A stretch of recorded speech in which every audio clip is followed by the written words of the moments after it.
Hello guys. सो हम इस video में पढ़ रहे हैं मेडिवल हिस्ट्री ल्यूसेंट बुक से।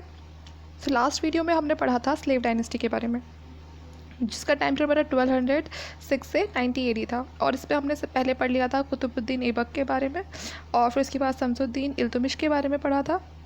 और इस वीडियो से हम स्टार्ट करेंगे रुकनुद्दीन के बारे में। तो रुकनुद्दीन का जो टाइम पीरियड था वो 1236 था, और he was the son of the Iltutmish और was crowned by her mother Shah Turkan. तो ये इल्तुमिश के बेटे थे, लेकिन इनकी मदर ने इनकी काफ़ी हेल्प की थी इनको थ्रोन पर बैठाने के लिए after the death of the Iltutmish. क्योंकि इल्तुमिश हमेशा से यही चाहते थे कि जो उनकी बेटी रज़िया है वो अगले सुल्तान बने, लेकिन जो बाकी नॉबल्स थे वो ऐसा नहीं चाहते थे। जब रज़िया को रिबेलियन के लिए अवध जाना पड़ा, तो इसी चीज़ का फ़ायदा उठाते हुए नॉबल्स ने और जो शाह तुर्कन थी, रुकुद्दीन थे, उनकी मदर थी, उन्होंने इस चीज़ का ही फ़ायदा उठाकर अपने बेटे को थ्रोन पर बैठा दिया। रज़िया सुल्तान का जो टाइम पीरियड है वो है 1236 से 1240। Iltutmish had nominated his daughter Razia as the successor and the noble placed Rukuddin Firoz on the throne। तो जैसे कि मैंने आपको बताया, जो इल्तुमिश थे वो हमेशा से यही चाहते थे कि जो उनकी बेटी है रज़िया वो उनकी अगली सक्सेसर बने, क्योंकि वो उनके सारे बेटों में सबसे ज़्यादा काबिल थी। लेकिन जो इल्तुमिश की वाइफ थी या जो उनके नॉबल्स थे वो ऐसा बिल्कुल नहीं चाहते थे। वो चाहते थे कि जो उनका बेटा है रुकुद्दीन वो उस थ्रोन पर बैठे, क्योंकि वो कभी नहीं चाहते थे कि कोई एक लेडी आकर इतने उन सब नॉबल्स पे राज करे, क्योंकि उस समय जो लेडी थी उसको इतनी पावर देने का कोई हक नहीं था। यहाँ तक कि वो चाहते थे कि वो हमेशा मुंह कवर करके रहे, और फिर ऐसे में रज़िया को वो थ्रोन पर बिल्कुल बर्दाश्त ही नहीं कर सकते थे। तो Razia got rid of the Ruknuddin and ascended the throne. लेकिन रज़िया भी हार मानने वालों में से नहीं थी। वो जैसे ही अपनी अवध के रिबेलियन पे से वापस आई, जब उन्होंने रुकुद्दीन को थ्रोन पर देखा, तो उन्होंने रुकुद्दीन को वहाँ से हटा दिया और वापस से थ्रोन को असेंड कर लिया। She was the first and the only Muslim lady who ruled India. तो वो पहली और अकेली मुस्लिम लेडी थी जिन्होंने इंडिया पर रूल किया।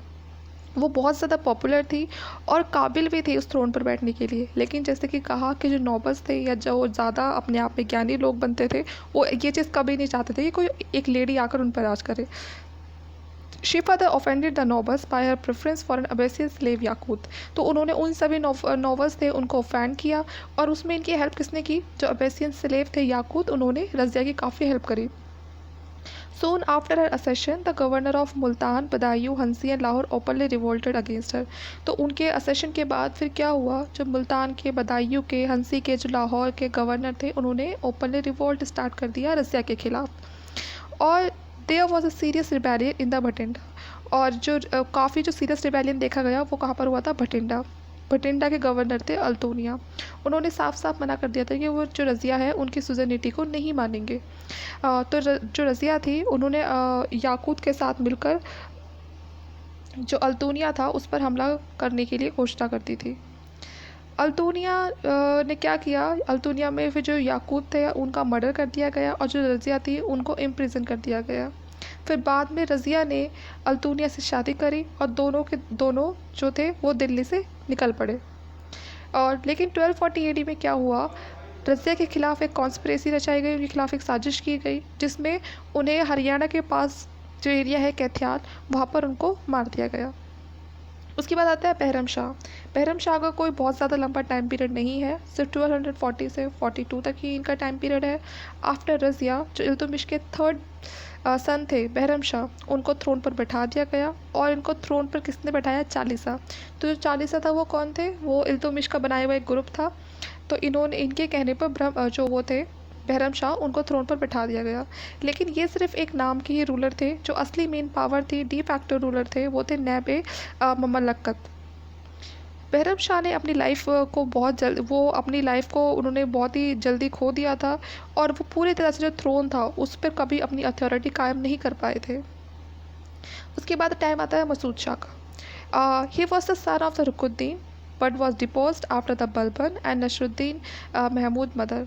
तो जो महमूद शाह थे, जो ये मसूद शाह थे, इनका टाइम पीरियड भी 1242 से 46 है, कोई बहुत ज़्यादा लंबा टाइम पीरियड नहीं है। ये सन थे रुकुद्दीन के, लेकिन इनको हटाया गया जो नसरुद्दीन मोहम्मद की मदर थी, मलिका जहान और बलबन के द्वारा। क्योंकि जो मलिका जहान थी नसरुद्दीन की महमूद की जो मदर थी मलिका जहान, वो चाहती थी कि जो उनका बेटा है नसरुद्दीन मोहम्मद वो नया सुल्तान बने, और ऐसा हुआ भी। इन्होंने एक साजिश करके मसूद शाह को हटा दिया और नसरुद्दीन मोहम्मद को अगला सुल्तान बना दिया। जो नसरुद्दीन मोहम्मद थे, इन्हें दरवेशी किंग भी कहा जाता था। बहुत ही इन्हें काफ़ी अच्छा मतलब पियोवियस पवित्र और एक अच्छा नोबल माना गया है। ही डाइड इन 1266 और इनकी जो डेथ हुई है वो 1266 में हुई है। इनको क्या बोलते थे, दरवेशी किंग भी बोला जाता था। उसके बाद टाइम पीरियड आता है फिर गियासुद्दीन बलबन का। तो जो गियासुद्दीन बलबन थे, इन्होंने थ्रोन को असेंड किया था 1266 में, और सबसे पहले इन्होंने चालीसा पावर को हटा दिया था, क्योंकि ये इन्हें पता था कि जो ये चालीसा पावर है ये कभी भी बलबन पे भी भारी पड़ सकती है। तो इसीलिए सबसे पहले इन्होंने चालीसा पावर को तोड़ने की सोची, और जो क्राउन का प्रेस्टीज था उसको वापस से रिस्टोर किया और अपनी स्टेबिलिटी को मेनटेन किया। जो बलबन थे उन्होंने चालीसा को तोड़ने के बाद जो स्पाइस थे जो जिनके लिए जासूसी करते थे उनको अपॉइंट किया, जिससे कि इन्हें हर जगह की इंफॉर्मेशन मिलती रहे। एक स्ट्रॉन्ग सेंट्रलाइज्ड आर्मी को तैयार किया जो इंटरनल डिस्टर्बेंस के साथ साथ जो बाहरी हमला होने की खतरा हमेशा मंडराया रहता था दिल्ली के ऊपर मंगोल्स की साइड से, उस पर भी नज़र रखे। साथ में एक मिलिट्री डिपार्टमेंट भी तैयार किया जिसका नाम था दीवान अर्ज। जो पर्शियन कोर्ट मॉडल को हम पहचानते हैं, सबसे ज़्यादा जो उसका इन्फ्लुएंस था वो बलबन के टाइम पे ही देखा गया, और इसके साथ साथ बलबन ने अपने आप को एक टाइटल दिया जिल्ले इलाही। बलबन का मानना था कि जो बलबन है या फिर जो किंग होता है वो भगवान की शेडो होता है, भगवान ने उसे भेजा होता है कि वो जाके लोगों का भला करे। तो इसीलिए इन्होंने ऐसा मानते हुए एक जिल्ले इलाही टाइटल खुद को दिया और सिजदा और पैबोस का जो सिस्टम है उसको इंट्रोड्यूस किया। इसमें क्या होता था कि जब भी कोई बाहर से कोई भी नोबल होते हैं या कोई भी इंसान होता है जब बाहर से राजा से मिलने के लिए आता है, तो सबसे पहले वो क्या करेगा, वो राजा को सिजदा करेगा, उसके सामने सर झुकाएगा, उसके बाद उसके पैरों पर किस करेगा। ही डिस्ट्रॉय द मेवाती राजपूत। उन्होंने जो मेवात की राजपूत थे जो डकैती वगैरह करते थे उनको द्वाब पे पूरी तरह से डिस्ट्रॉय किया। फॉरेस्ट को काट कर वहाँ पर क्या बनाया, वहाँ पर किले बनाए।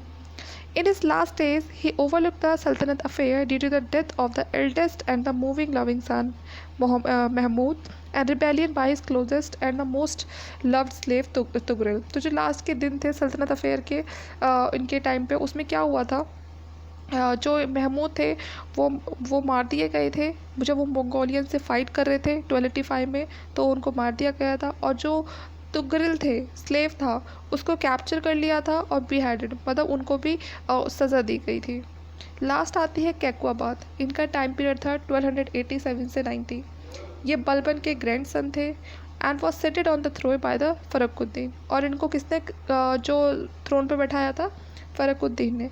अब ये फरुखुद्दीन कौन थे, ये दिल्ली के कोतवाल थे, और बलबन के आखिरी दिनों में जो सबसे ज़्यादा हाई पॉलिटिकल अथॉरिटी थी वो किसके पास थी, फरुखुद्दीन के पास थी। इसीलिए बलबन के मरने के तुरंत बाद ही फरुखुद्दीन ने क्या किया था, कैकुआबाद को जो थ्रोन था उस पर बैठा दिया था। But Kekuabad was killed by the Khilji family and was saw the end of the slave dynasty and the beginning of the Khilji dynasty at the Delhi throne।